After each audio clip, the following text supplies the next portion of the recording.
How's it going, guys and girls? Hope you guys are having a great week. Happy N7 day, guys, or I should say happy N7 week, because I'm celebrating all things Mass Effect all week long. I hope you guys had a great N7 day yesterday, guys, and were as excited and hyped for this game as I am. Yesterday we learned a lot about Mass Effect Andromeda from both Bioware and the trailers and information that they revealed, but also Game Informer released a 16-page spread with more information about Mass Effect Andromeda after being lucky enough to go to Edmonton and interview the developers. So here are 17 things that we learned about Mass Effect Andromeda on N7 Day. Number 1, the time frame.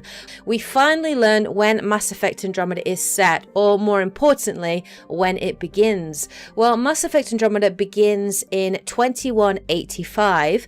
Now, for those of you that don't know, this is right around the time of Mass Effect 2. So while Shepard is off fighting the Collectors, that is when the Andromeda Initiative kicks off, or when they leave to go to the Andromeda Galaxy. Now, what will this mean for our characters? Well, a number of things, and it is a clever way for Bioware to avoid the whole ending and Shepard and everything that happened, because our characters will have no idea about the Reapers. At this point, most of the Milky Way galaxy do not believe that the Reapers are real, and they don't know very much about Shepard. Of course, she might be well known for the Citadel and her heroics in fighting Saren, the Geth, and Sovereign, but the universe at this time isn't under the threat of Reaper invasion. So our characters are going to have a very, very different backdrop. It also means a lot of the things that we actually did in Mass Effect 3, like, for example, for me,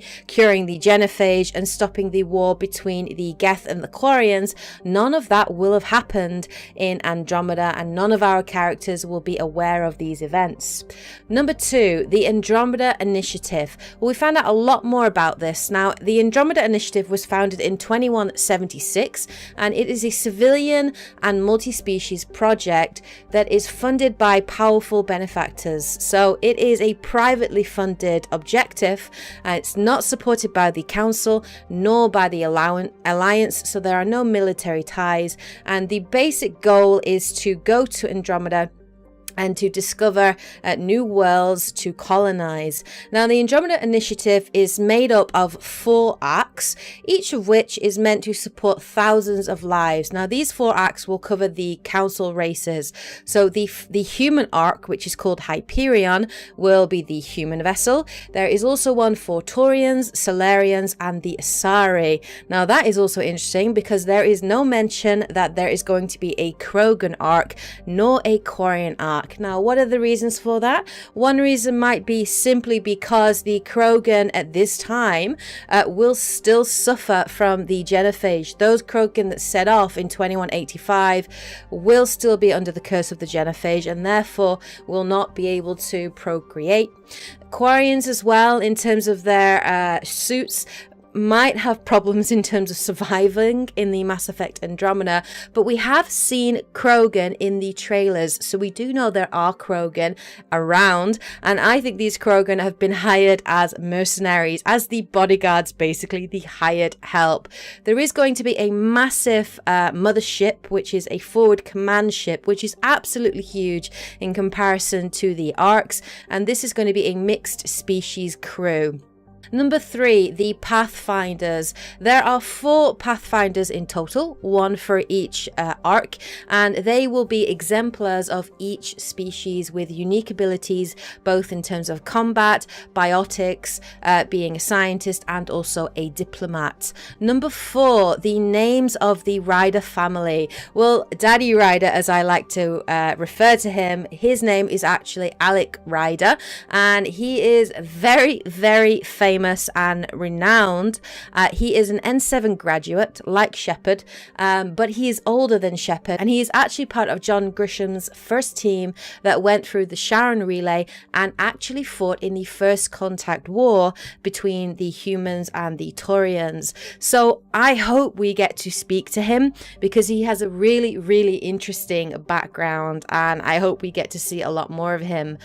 The two sibling Ryders, or baby Ryder as I call them, are called Scott and Sarah Ryder. Sadly, Dante was hoping would be called Luke and Leia, though you can name them in your own name. But this twin brother and sister are going to be very young, a lot younger than Shepard was at the beginning of Mass Effect 1, and relatively inexperienced. The whole story of Mass Effect Andromeda is a traditional hero's journey. So at the beginning of the game, suffice it to say, Daddy Ryder, or Alec Ryder, who is the Pathfinder for the Hyperion, something's going to happen to him. Either he will die or disappear, and Scott or Sarah will be thrust into the role of Pathfinder and will have to learn to do the job. Will have to learn to become a pioneer or a leader, and that's going to be an experience in itself. Number 6, the voice actors have been announced. Well, the voice actors of the main 3 characters have now been announced by Bioware. Playing Alec Ryder will be Clancy Brown. Now, for those of you that might not know, he voice acted Hades in God of War 3 and also Mr. Krabs in SpongeBob SquarePants. They're overwhelming, really. Voice acting Scott Ryder will be Tom Taylorson, who voice acted Octodad in Octodad the Dadliest Catch. And voice acting Sarah Ryder will be Frida Wolf, who is the main narrator in Civilization Beyond Earth. Since the earliest of civilizations. Number 6, customization of family. Well, Mike Gamble basically explained that you can, of course, fully customize your own character, and that there will definitely be more customization options than there were in the original trilogy. But as this is a family story, and obviously you want your character to resemble your sibling and also your father, you can also customize your family to some degree so that both your dad and your sibling will resemble you in some way, or will look like you. So there will be that feeling of consistency throughout the game. Number 7, new races. Well, Bioware, of course, are keeping a little bit quiet on this. They don't want to give too much away.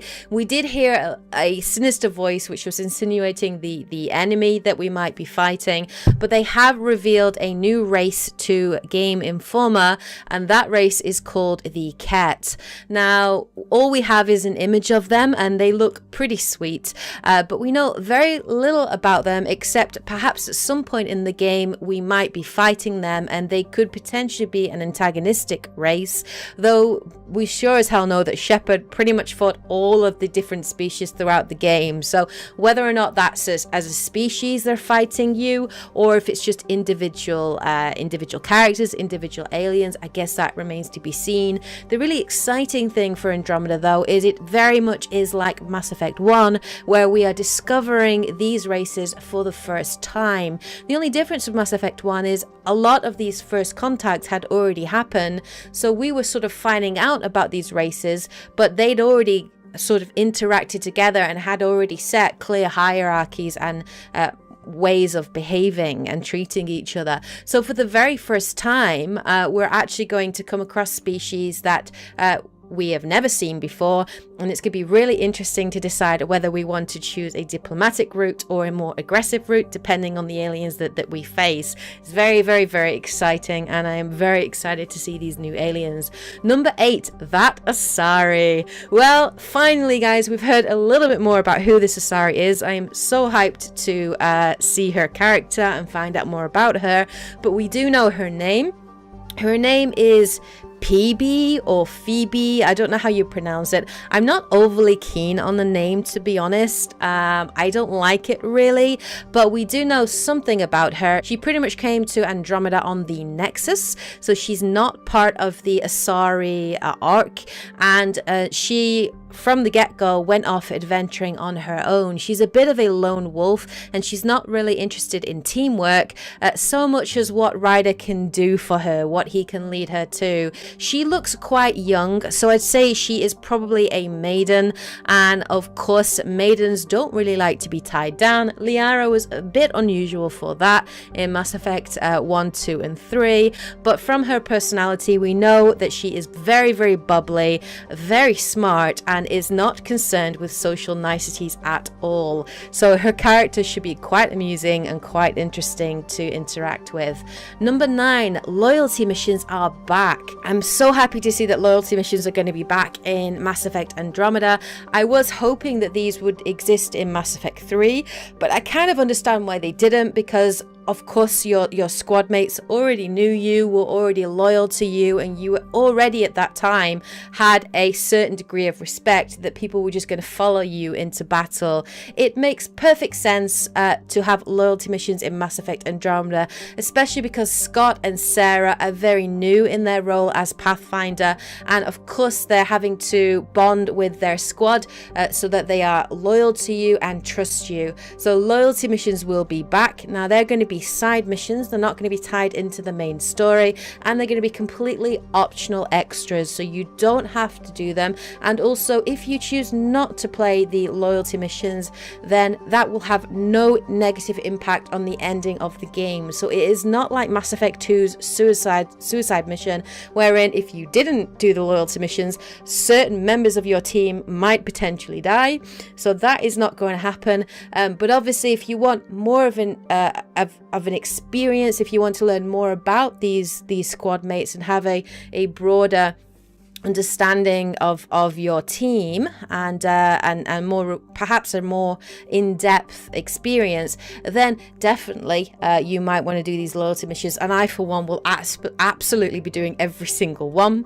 Number 10, romance options. Well, there are more romance options than ever before. Some are light, some are serious, and there are also friendships that you can develop as well.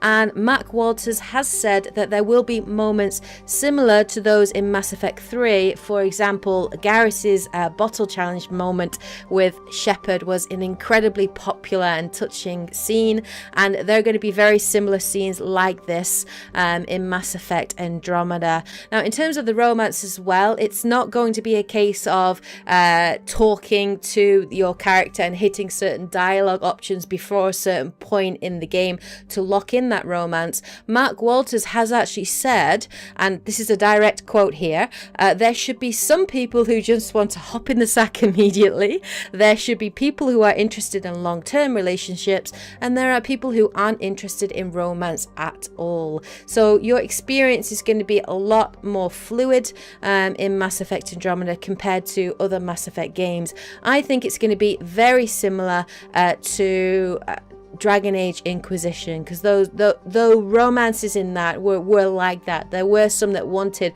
romance and there were some that just wanted a fun good time. So yeah, I'm happy to hear that is going to be an option, and God, it's going to be amazing to sort of see all the characters and decide who to romance. It's such a hard decision.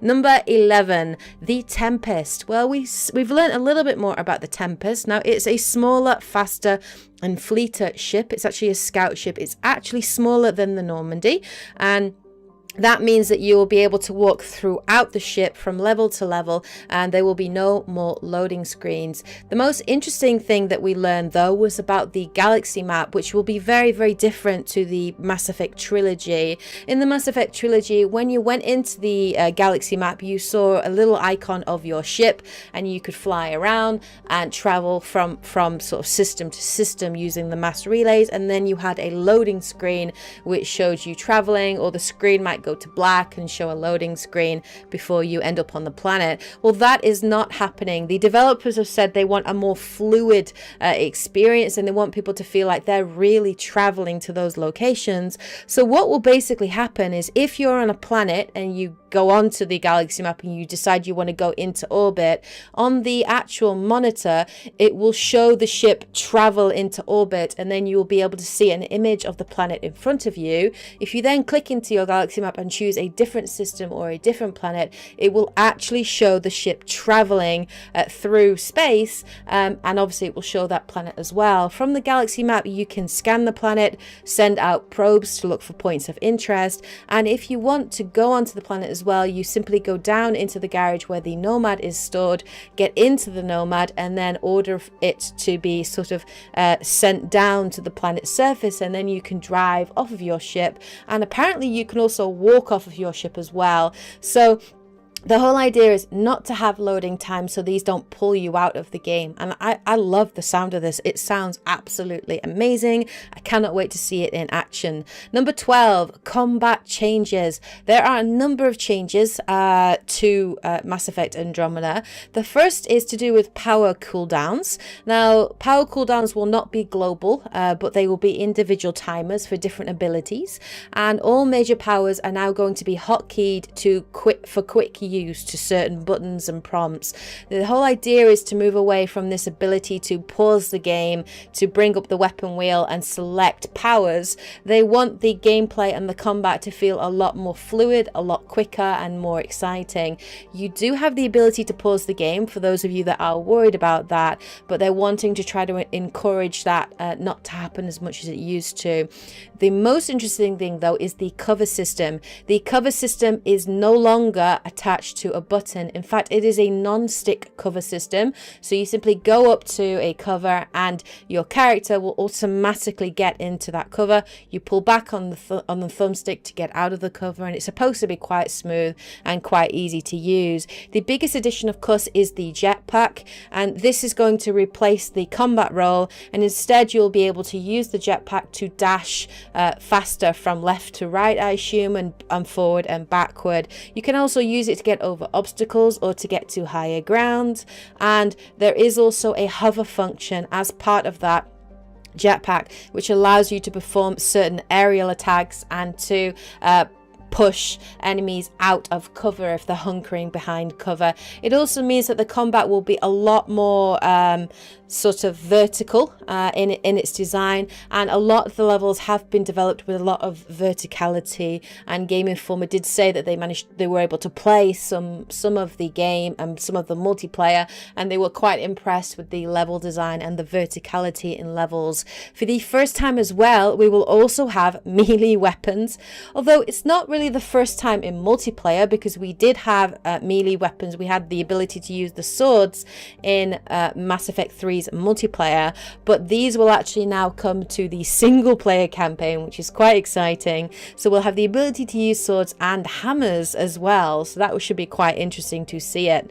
Number 13, the removal of a class system. Now this is massive. Instead of selecting a class like infiltrator or soldier or adept when creating a character and having to stick to that class for the rest of the game, you will actually have access to the full range of abilities throughout the course of the game, and you can pretty much mix and match and respec the powers that you want to use at any given time. You can of course specialize, and what this basically means is if you invest enough points in a certain category of skills, you unlock a particular profile that provides bonuses, perhaps in damage or in power cooldown or something like that. So for example, if you spend points mostly in biotic skills, you will unlock the adept profile. Spend points in biotic and soldier, of course you get the vanguard, but there is a new profile as well which is called the explorer, and this is if you spend points in multiple categories, so your character is more balanced. But what that basically means is you can attack a mission in any way that you want. So you could do a certain mission using biotic abilities, perhaps if it's against enemies with barriers or with armor. You can use sort of an infiltrator style mission if you're trying to take down shields, or if there's synthetic life that you're taking on, that kind of thing. So I like the fact that you can be a bit more strategic in how you spec your main character throughout the game. Now this makes sense in terms of the story, because of course the Pathfinder is supposed to be a proficient in all skills and a good all-round character. Now whether your companions will have a similar ability, that remains to be seen, but it does make sense in terms of the story for the Pathfinder. Armor as well will have customization, and you can independently place armor in certain slots. So for the head, the chest, the shoulder, the legs, this will optimize stats and also change appearances as well. For the first time as well now, you can actually find blueprints for weapons and armor. Now, this isn't like Mass Effect 2 where this just unlocked a certain upgrade. You actually find blueprints and you can actually craft your own armor and weapons.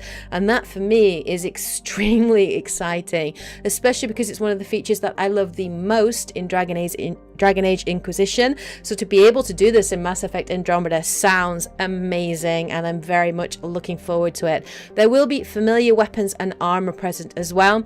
So the weapons that existed when they set off at the beginning of Andromeda during Mass Effect 2, these of course will be around because they've traveled 600 years with these weapons in their cargo. So things like the Avenger assault rifle, the Black Widow sniper, these sorts of weapons will be around. So there will be some familiar favorites there to use as well. Number 14, the removal of the Paragon and Renegade system. Again, that is a massive decision on the part of Bioware. What they basically did is they have explained that they wanted to do this because they felt that the Paragon and Renegade system was something that was intrinsically connected to Shepard, and that it would feel very strange to use the same system for Ryder. So instead of having the Paragon Renegade system, the decisions that you make in the game are no longer black and white or good and bad. They're steeped in grey, which is definitely a trend for RPGs at the moment. When we look at RPGs, for example, like Dragon Age Inquisition, or particularly The Witcher 3, where there really were no right or wrong answers, and you could make, different choices depending on how you were feeling. Now, the dialogue options are now going to be associated with what's called tones, so you can choose to respond to somebody either with, from the heart, using your head, in a professional manner, or casual. The interruptions are back as well, so you can interrupt conversations, but they're no longer going to be tied to, blue or red icons, Renegade or Paragon. Instead, these are called narrative actions, and you will see a prompt on screen that gives you an indication of what will happen if you choose to do that interruption. So for example, there might be a prompt that says shoot, and obviously you decide whether or not you want to do that action. Number 15, the multiplayer. Finally, we've heard some more about the multiplayer, and it sounds exciting. The multiplayer is going to be a very similar structure to Mass Effect 3, and I think that's a good thing because the Mass Effect 3 multiplayer was incredibly successful. I played it for hours and hours and had a blast playing it. But pretty much, for those of you that didn't play it, the Mass Effect Andromeda multiplayer will be about cooperatively fighting waves of enemies that become increasingly difficult through each wave. Now in Mass Effect 3, I think it was 10 waves that you had to survive, so maybe it's a similar number of waves or a similar number of enemies as well. If you sort of depending how far you get in the waves, that will impact upon the amount of XP or currency that you receive, and this currency can be used to upgrade this XP can be used to upgrade your powers. The currency can be used to buy equipments or character packs. Players can also set the difficulty, choose the map and the enemy faction that they want to fight. But there are some new additions as well. There are what are called match modifiers. Now what this basically means is before a match you can modify the settings to make it more difficult or easier. So for example, you could give more damage to your team early on in the match, or you could choose to do less damage or increase the armor that enemy factions might have. Now the more difficult these modifiers for you, of course the better the rewards that you will receive, the more XP, the more currency. Bioware themselves will have weekly challenges and will put out custom crafted missions that you can fight, and if you complete these custom crafted missions, you actually get something new which is called mission funds. Now these mission funds can be used in a number of ways. The primary way that sounds very exciting for me is you can use these mission funds to buy direct weapons or equipment or characters from a store rather than relying on the mercy of random card packs, because we all know RNG is RNG. And this is one of the things that a lot of players had a beef with when it came to Mass Effect 3, were the completely randomized packs. And sometimes you get the same character 5 or 6 times, the same weapon that you already had, and it became quite frustrating for a lot of people.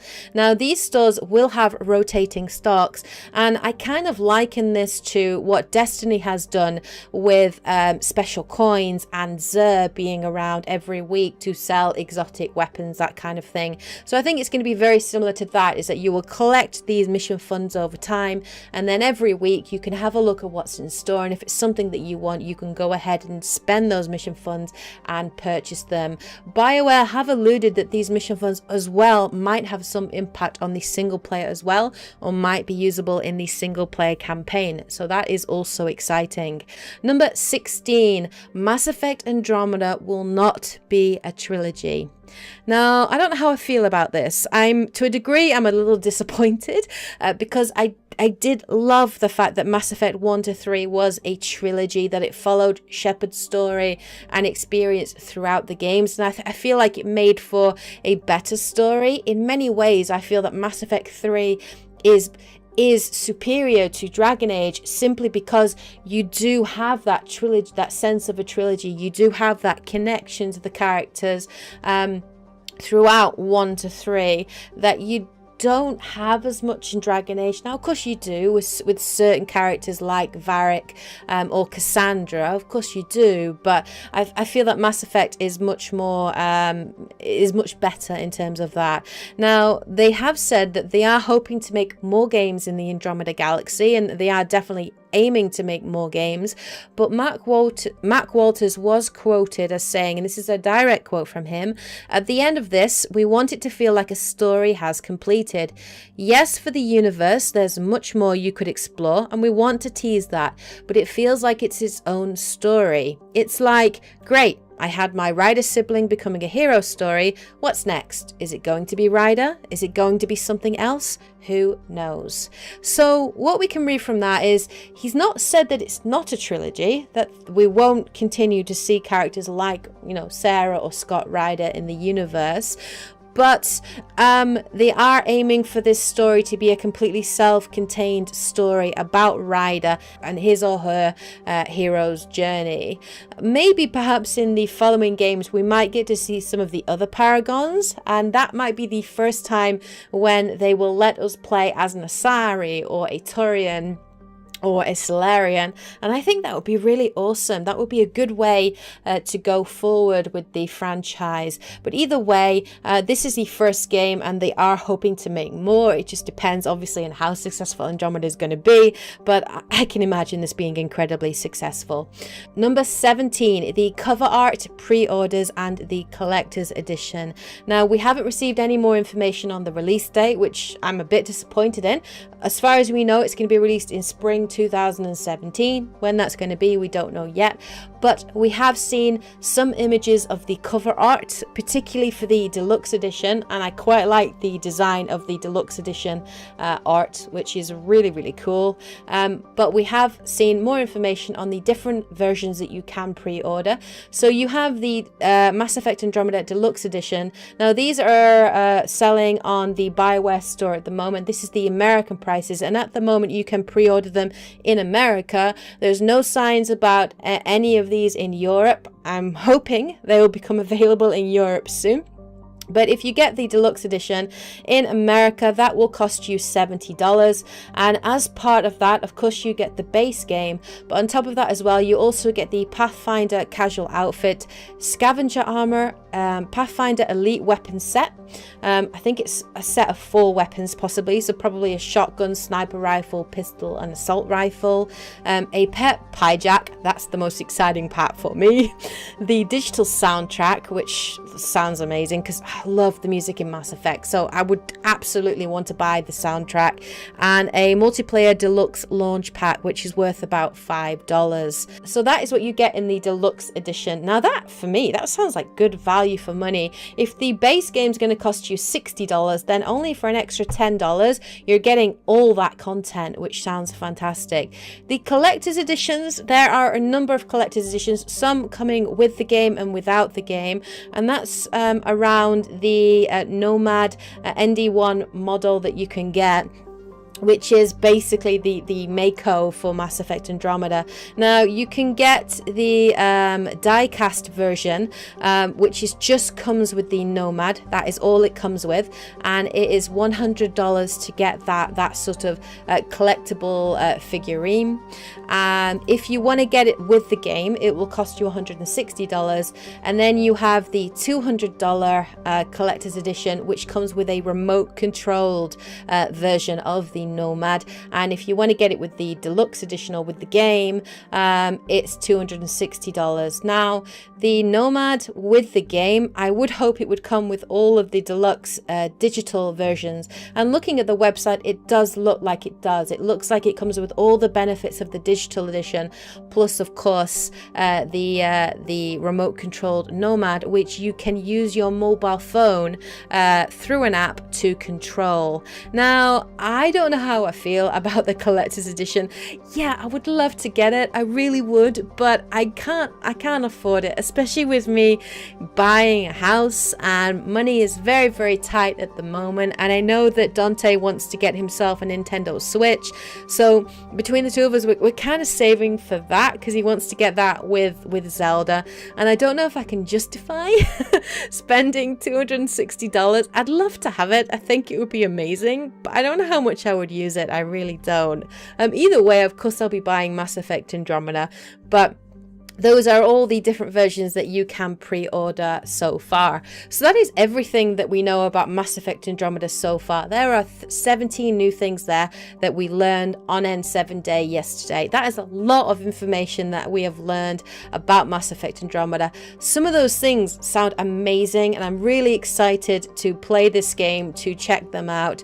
Now, if you haven't already, you should definitely sign up for the it's called Beacon Bioware, and you can sign up to be able to be with a chance of playing the beta for the multiplayer when it becomes available. So I'll put a link to the website below where you go to sign up for that.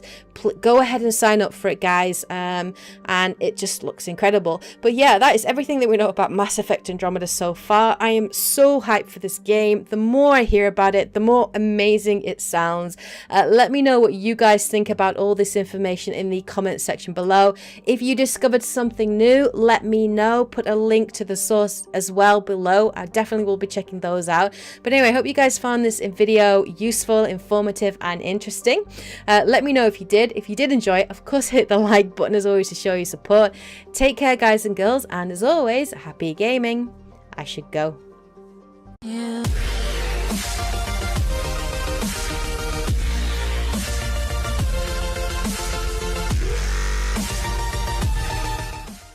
Right around the time of Mass Effect 2. So while Shepard is off fighting the collectors, that is when the Andromeda Initiative kicks off, or when they leave to go to the Andromeda Galaxy. Now, what will this mean for our characters? Well, a number of things, and it is a clever way for Bioware to avoid the whole ending and Shepard and everything that happened, because our characters will have no idea about the Reapers. At this point, most of the Milky Way galaxy do not believe that the Reapers are real, and they don't know very much about Shepard. Of course, she might be well known for the Citadel and her heroics in fighting Saren, the Geth, and Sovereign, but the universe at this time isn't under the threat of Reaper invasion. So our characters are going to have a very, very different backdrop. It also means a lot of the things that we actually did in Mass Effect 3, like, for example, for me, curing the genophage and stopping the war between the Geth and the Quarians, none of that will have happened because the Krogan at this time will still suffer from the genophage. Those Krogan that set off in 2185 will still be under the curse of the genophage, and therefore will not be able to procreate. Quarians as well, in terms of their suits, might have problems in terms of surviving in the Mass Effect Andromeda, but we have seen Krogan in the trailers, so we do know there are Krogan around, and I think these Krogan have been hired as mercenaries, as the bodyguards, basically the hired help. There is going to be a massive mothership, which is a forward command ship, which is absolutely huge in comparison to the Arks, and this is going to be a mixed species crew. Number 3, the Pathfinders. There are 4 Pathfinders in total, 1 for each arc, and they will be exemplars of each species with unique abilities, both in terms of combat, biotics, being a scientist, and also a diplomat. Number 4, the names of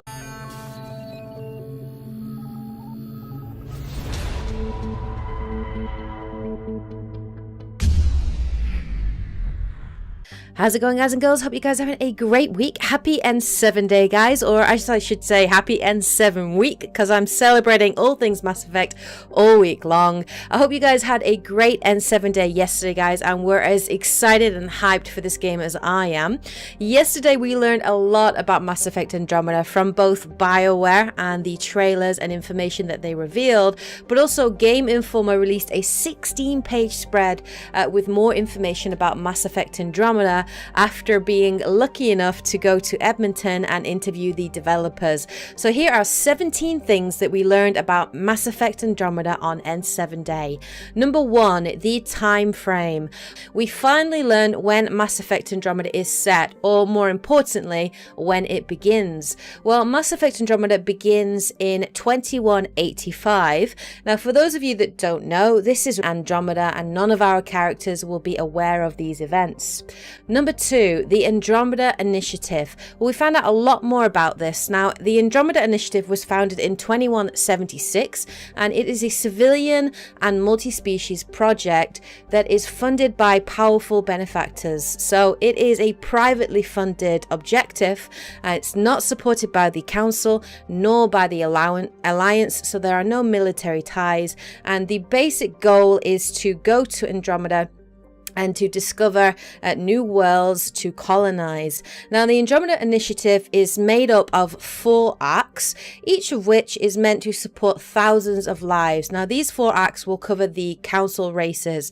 So the human arc, which is called Hyperion, will be the human vessel. There is also one for Taurians, Solarians, and the Asari. Now, that is also interesting because there is no mention that there is going to be a Krogan arc, nor a Quarian arc. Now, what are the reasons for that? One reason might be simply because of the Ryder family. Well, Daddy Ryder, as I like to refer to him, his name is actually Alec Ryder, and he is very, very famous and renowned. He is an N7 graduate, like Shepard, but he is older than Shepard, and he is actually part of John Grisham's first team that went through the Sharon Relay and actually fought in the First Contact War between the humans and the Taurians. So I hope we get to speak to him because he has a really, really interesting background, and I hope we get to see a lot more of him. The 2 sibling riders, or baby rider as I call them, are called Scott and Sarah Ryder. Sadly, Dante was hoping they would be called Luke and Leia, though you can name them in your own name. But this twin brother and sister are going to be very young, a lot younger than Shepard was at the beginning of Mass Effect 1, and relatively inexperienced. The whole story of Mass Effect Andromeda is a traditional hero's journey. So